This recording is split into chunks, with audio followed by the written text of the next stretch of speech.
அனைவருக்கும் இனிய மாலை வணக்கங்கள்.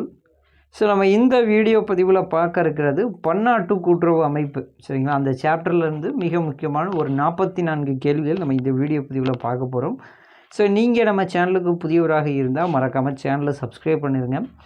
உங்கள் நண்பர்கள் கூட்டுறவு வங்கி தேர்வுகளுக்கு படித்து கொண்டிருந்தாலும் அவர்களுக்கும் நம்முடைய சேனலை ஷேர் பண்ணிடுங்க. நம்ம சேனலுக்கான டெலிகிராம் சேனல் லிங்க் கீழே டிஸ்கிரிப்ஷனில் இருக்குது, மறக்காமல் ஜாயின் பண்ணிக்கிடுங்க. கோஆப்ரேட்டிவ் எக்ஸாம்ஸ் சார்ந்த அனைத்து அப்டேட்டும் நம்ம அந்த டெலிகிராம் சேனலில் தான் கொடுக்க போகிறோம். இந்த 44 கேள்விகள் இந்த சாப்டரில் படித்தால் போதுமானது. சரிங்களா, முதல் கொஸ்டின் பாருங்கள். ஐசிஏ என்பதன் விரிவாக்கம் இன்டர்நேஷ்னல் கோஆப்ரேட்டிவ் அலைன்ஸ், பன்னாட்டு கூட்டுறவு அமைப்பு. இந்த ஐசிஏ அமைப்பு தொடங்கப்பட்ட ஆண்டு பார்த்துக்கிட்டிங்கன்னா 19/8/1895.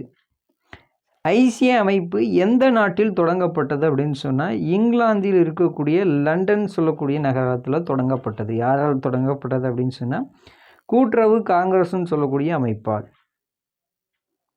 ஐசிஏ அமைப்பின் தலைமையகம் இங்கிலாந்தில் இருந்து ஜெனீவாவிற்கு மாற்றப்பட்ட ஆண்டு 1982. ஐசிஏ அமைப்பின் தலைமையகம் ஜெனீவா நகரில் இருந்து பெல்ஜியத்திற்கு மாற்றப்பட்ட ஆண்டு 2013. ஐசிஏ அமைப்பின் தற்போதைய தலைமையகம் எங்கு அமைந்துள்ளது? பெல்ஜியம் நாட்டில் இருக்கக்கூடிய ப்ரூசல்ஸ் என்று சொல்லக்கூடிய அந்த நகரத்தில் அமைந்திருக்கிறது.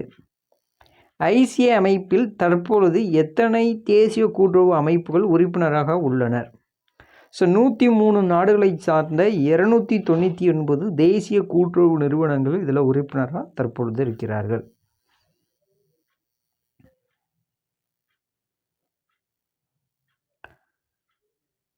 இதில் பார்த்துக்கிட்டிங்கன்னா வட மற்றும் தென் அமெரிக்காவை சார்ந்த 24 நாடுகளில் உள்ள 91 தேசிய கூட்டுறவு நிறுவனங்கள் இதில் உறுப்பினராக இருக்கிறாங்க. ஐரோப்பாவை சார்ந்த 60 நாடுகளை சார்ந்த 31 தேசிய கூட்டுறவு நிறுவனங்கள் இதில் உறுப்பினராக இருக்கிறாங்க. ஆப்பிரிக்காவை சார்ந்த 20 நாடுகள், அதை சார்ந்த 38 தேசிய கூட்டுறவு அமைப்புகள் இதில் உறுப்பினராக இருக்கிறாங்க. ஆசியா பசிபிக்கை சார்ந்த 29 நாடுகளை சார்ந்த 107 கூட்டுறவு அமைப்புகள் இதில் உறுப்பினராக இருக்கிறாங்க. ஐசிஏ அமைப்பின் ஆசிய மற்றும் பசிபிக் பிராந்திய அலுவலகம் எங்கு அமைந்துள்ளதுன்னா டெல்லி. ஐசிஏ அமைப்பின் ஆசிய மற்றும் பசிபிக் பிராந்திய அலுவலகத்தை எந்த ஆண்டு தொடங்கப்பட்டது இந்தியாவில் அப்படின்னு சொன்னால் 1968. ஆசிய மற்றும் பசிபிக் பிராந்திய அலுவலகத்தை தொடங்கி வைத்தவர் யாருன்னு சொன்னால் நேரு அவர்கள். ஐசிஏ அமைப்பின் முதல் கொள்கை மறுசீரமைப்பு குழு உருவாக்கப்பட்ட ஆண்டு பார்த்துக்கிட்டிங்கன்னா 1934. இந்த அறிக்கை சமர்ப்பிக்கப்பட்டது 1937. ராக்டேல் முன்னோடிகள் கொள்கை எந்த ஆண்டு மிக அவசிய கோட்பாடு முக்கியத்துவம் வாய்ந்த கோட்பாடு என பிரிக்கப்பட்டது? இந்த 1937. இரண்டாவது கொள்கை மறுசீரமைப்பு குழு யாருடைய தலைமையில் உருவாக்கப்பட்டது? டிஜி கார்வே 1966. எந்த கொள்கை மறுசீரமைப்பு குழுவின் பரிந்துரைப்படி கூட்டுறவுகளுக்கிடையே கூட்டுறவு என்ற 6வது கொள்கை சேர்க்கப்பட்டதுன்னா டிஜி கார்வே தலைமையிலான 2வது கொள்கை மறுசீரமைப்பு குழுவுடைய பரிந்துரை அடிப்படையில் தான் இந்த 6வது கூட்டுறவு கொள்கை என்பது சேர்க்கப்படுகிறது. ஐசிஏ அமைப்பின் 100ஆண்டு விழா கொண்டாடப்பட்ட ஆண்டு பார்த்திங்கன்னா 1995. ஐசிஏ அமைப்பின் 100ஆண்டு விழா எங்கு கொண்டாடப்பட்டது அப்படின்னு சொன்னால் இங்கிலாந்து நாட்டில் இருக்கக்கூடிய மான்செஸ்டர்னு சொல்லக்கூடிய பகுதியில் தான் கொண்டாடினாங்க. சரிங்களா, கூட்டுறவு கொள்கை கடைசியாக பார்த்துக்கிட்டிங்கன்னா இந்த 1995 காலகட்டங்களில் தான் மறுசீரமைப்பு செய்யப்பட்டது. அதற்கப்புறம் மறுசீரமைப்பு செய்யப்படவில்லை. இந்த 1995 எந்த கொள்கையை சேர்த்தாங்க அப்படின்னு சொன்னால் சமுதாய நலனில் ஈடுபாடுன்னு சொல்லக்கூடிய இந்த கொள்கை தான் சேர்க்கப்பட்டது. இந்த ஐசிஏ அமைப்புடைய எல்லாம் பார்த்துக்கிட்டிங்கன்னா எத்தனை துறைகள் உள்ளது அப்படின்னு சொன்னால் 8 துறைகள் இருக்குது. சரிங்களா, ஒன்று வங்கியியல், காப்பீடு, தொழில், கைவினை மற்றும் சேவைகள், வேளாண்மை, வீட்டு வசதி, மீன்வளம், சுற்றுலா, சுகாதார பராமரிப்புன்னு சொல்லி 8 வகையிலான துறையாக இந்த ஐசிஏ அமைப்பு செயல்படுகிறது. ஸோ சர்வதேச கூட்டுறவு வங்கி சங்கம்னு சொல்கிறாங்க. International cooperative banking association ICPA. So இந்த அமைப்பு ICA அமைப்பால் தொடங்கப்பட்டது பார்த்திங்கன்னா 1922. சர்வதேச கூட்டுறவு மற்றும் பரஸ்பர காப்பீட்டு கூட்டமைப்பு international cooperative and municipal insurance federation ICMIF தொடங்கப்பட்ட ஆண்டு 1922.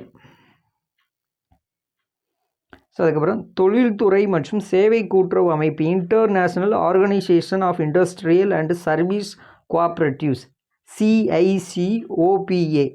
ஸோ இந்த அமைப்பு வந்து ICA அமைப்பால் உருவாக்கப்பட்டது பார்த்துக்கிட்டிங்கன்னா 1947.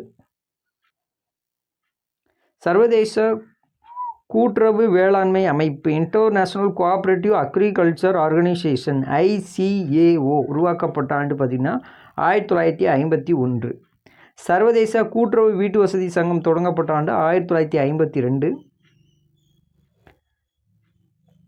சர்வதேச கூட்டுறவு மீன்பிடி அமைப்பு international cooperative fishers organisation ICFO இந்த அமைப்பு தொடங்கப்பட்டது 1966. சர்வதேச சுற்றுலா கூட்டுறவு சங்கம் international association of tourism cooperative TICA. So இந்த அமைப்பு தொடங்கப்பட்டது 1976. சர்வதேச சுகாதார கூட்டுறவு அமைப்பு international health cooperative organisation IHCO இந்த அமைப்பு தொடங்கப்பட்ட ஆண்டு பார்த்துக்கிட்டிங்கன்னா 1996. ICA அமைப்பின் முதல் பெண் தலைவர் யார் அப்படின்னு சொன்னால் டோம் பாலின் கிரி. இவர் தான் 1909 முதல் பெண் தலைவராக தேர்ந்தெடுக்கிறாங்க. சரிங்களா? எந்த ஆண்டு முதல் சர்வதேச கூட்டுறவு தினம் கொண்டாடப்படுகிறதுனா 1923. ஸோ கூட்டுறவு கொடி உருவாக்கப்பட்ட ஆண்டு 1921. ஸோ இந்த கூட்டுறவு கொடியை வடிவமைத்தவர் பார்த்துக்கிட்டிங்கன்னா சார்லஸ் கடைன்னு சொல்லக்கூடிய ஒரு பிரெஞ்சு நாட்டை சார்ந்தவர். ஸோ இந்த கொடியை வந்து ICA அமைப்பு அங்கீகரித்து ஏற்றுக்கொண்ட ஆண்டு 1925. ஸோ இந்த கூட்டுறவு கொடியுடைய நோக்கம் பார்த்துக்கிட்டிங்கன்னா வேற்றுமையில் ஒற்றுமை. ஸோ கூட்டுறவு கொள்கையை மொத்தம் 7 வகைப்படும். சார் நம்பர் 1 பார்த்துக்கிட்டிங்கன்னா தன்னிச்சையாக தடையின்றி உறுப்பினராகுதல், ஜனநாயக முறையில் நிர்வாகம், உறுப்பினர்களின் பொருளாதார முன்னேற்றத்தில் பங்கு, சுய ஆட்சியும் சுதந்திரமும், கூட்டுறவு கல்வி பயிற்சி மற்றும் தகவல் தொடர்பு, கூட்டுறவுகளுக்கிடையே கூட்டுறவு, சமுதாய நலனில் ஈடுபாடுன்னு சொல்லி ஒரு 7 கொள்கைகள் இருக்குது. சரிங்களா? இதுதான் கூட்டுறவு கொள்கைகள். இது நல்லா ஞாபகம் வச்சுக்கிடுங்க. ஸோ இந்த கூட்டுறவு கொடியில் எத்தனை வண்ணங்கள் இருக்குதுன்னு சொன்னால் அதுவுமே 7 தான். ஃபஸ்ட்டு சிவப்பு நிறம். இந்த சிவப்பு நிறம் பார்த்திங்கன்னா உற்சாகம் ஊக்கத்தை குறிப்பிடுகிறது. ஆரஞ்சு நிறம் பார்த்துக்கிட்டிங்கன்னா உதவி கடமை, மஞ்சள் நிறம் வந்து இளமை மகிழ்ச்சி, பச்சை நிறம் உயர்வு அன்பு, நீல நிறம் பார்த்துக்கிட்டிங்கன்னா அழகு ஒற்றுமை, கருநீல நிறம் பார்த்துக்கிட்டிங்கன்னா சுதந்திரம் வெற்றி, ஊதா நிறம் பார்த்துக்கிட்டிங்கன்னா நேர்மை நீதி. ஸோ இதை தான் குறிப்பிடுகிறது. ஸோ கூட்டுறவு கொடியை பொறுத்தளவில் வந்து சிவப்பு நிறம் வந்து மேலே இருக்கிற மாதிரி தான் நம்ம கூட்டுறவு கொடியை ஏற்ற வேண்டும். சர்வதேச கூட்டுறவு தினம் வந்து எப்போது அனுசரிக்கப்படுகிறதுனா ஜூலை மாதம் முதல் சனிக்கிழமை அனுசரிக்கப்படுகிறது. சர்வதேச கூட்டுறவு ஆண்டாக 2009 டேஸ் ஆண்டு அறிவிக்கப்பட்டதுன்னா 2012 ஐநா சபையால் அறிவிக்கப்பட்டிருக்கும். இந்தியாவில் கூட்டுறவு வார விழா எப்போது கொண்டாடப்படுகிறதுனா நவம்பர் 14 ஆரம்பித்து பார்த்துக்கிட்டிங்கன்னா நவம்பர் 20 வரைக்கும் கொண்டாடப்படுகிறது. கூட்டுறவு சின்னம் பார்த்துக்கிட்டிங்கன்னா இணைந்த கைகள். ICA அமைப்பின் அதிகாரப்பூர்வமான பத்திரிகை எது அப்படின்னு சொன்னால் கூட்டுறவு வணிக தொகுப்புன்னு சொல்லக்கூடிய அந்த பத்திரிகை தான் ICA அமைப்புடைய அதிகாரப்பூர்வ பத்திரிகை. ஸோ ICA அமைப்புடைய தற்பொழுது தலைவர் யார் பார்த்துக்கிட்டிங்கன்னா ஏரியல் என்ரிக் கார்கோன்னு சொல்லக்கூடிய ஒருவர் தான் அதோடைய தலைவராக இருக்கிறாங்க. ஸோ ஐநா சபை பார்த்துக்கிட்டிங்கன்னா அண்மையில் வந்து எந்த ஆண்டை சர்வதேச கூட்டுறவு ஆண்டாக அறிவித்ததுன்னா 2025. இது வந்து மிக முக்கியமாக வரக்கூடிய தேர்வுகளில் கேட்க அதிக வாய்ப்புகள் இருக்குது. ஸோ ICA அமைப்பின் மாநாடு இந்தியாவில் அதாவது குறிப்பாக டெல்லியில் வந்து எப்போ தொடங்குறாங்க அப்படின்னு சொன்னால் நவம்பர் 25 ஆரம்பித்து 30 வரைக்கும் டெல்லியில் நடைபெறுகிறது. ஸோ இந்த மாநாட்டுடைய கருப்பொருள் பார்த்துக்கிட்டிங்கன்னா கூட்டுறவுகள் அனைவருக்கும் செழிப்பை கட்டி எழுப்புகின்றன என்பது இதோடைய கருப்பொருளாக இருக்கும். ஸோ இந்த 44 கேள்விகளும் மிக முக்கியமான கேள்விகள். சரிங்களா? ஸோ நம்ம சேனல் சார்பாக DCCP எக்ஸாமுக்கு விரைவில் டெஸ்ட் பேட்ச் கொடுக்க போகிறோம். சரிங்களா? அந்த டெஸ்ட் பேட்ச் சார்ந்த அப்டேட் அனைத்துமே உங்களுக்கு டெலிகிராம் சேனலில் தான் நம்ம கொடுப்போம். மறக்காமல் டெலிகிராம் சேனலில் ஜாயின் பண்ணிக்கிடுங்க. ஸோ மற்றொரு டாப்பிக்கில் உங்களை அடுத்த வீடியோ பதிவில் நான் சந்திக்கிறேன். நன்றி, வணக்கம்.